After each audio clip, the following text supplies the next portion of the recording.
ነብዩ ብዙአይ ይባላል የሶዶ ምርጫ ክልል አስተባባሪ ነኝ። እንደሚታወቀው ሀገራችን ሰባተኛውን ጠቅላላ ሀገራዊ ምርጫ እያከናወነች ነው። እንደ ሶዶ ምርጫ ክልልም ከሁለት ወር ባለፈ ጊዜ የምርጫ ሂደቱን እያከናወንን መተናል። የመራጮች ምዝገባ ተጠናቆ አሁን የመጨረሻው ምዕራፍ ላይ እንገኛለን። ነገ ሰኞ ግንቦት 24 የድምጽ መስጫ ቀን ይደረጋል። ሶዶ ምርጫ ክልል ውስጥ 93 ምርጫ ጣቢያዎች አሉ። እነዚህ 93 ምርጫ ጣቢያዎች 3 መዋቅሮችን ያካተቱ ናቸው።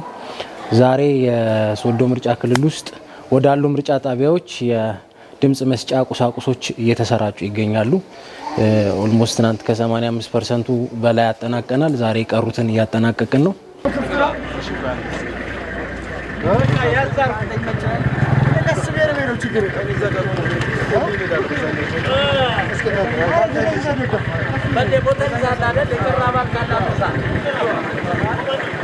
የምርጫ ቁሳቁስ ስርጭት ሂደቱ እንግዲህ ከጸጥታ ኃይሉ ጋር በመተባበር ነው እየተደረገ ያለው።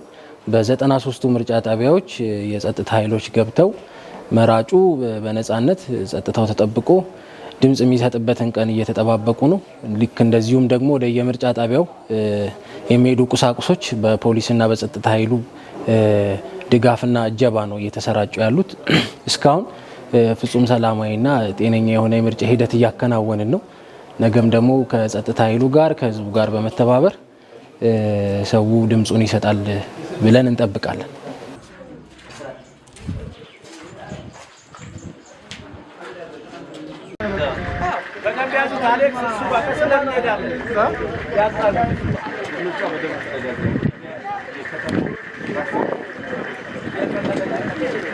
Nasıl yazdım çarpı?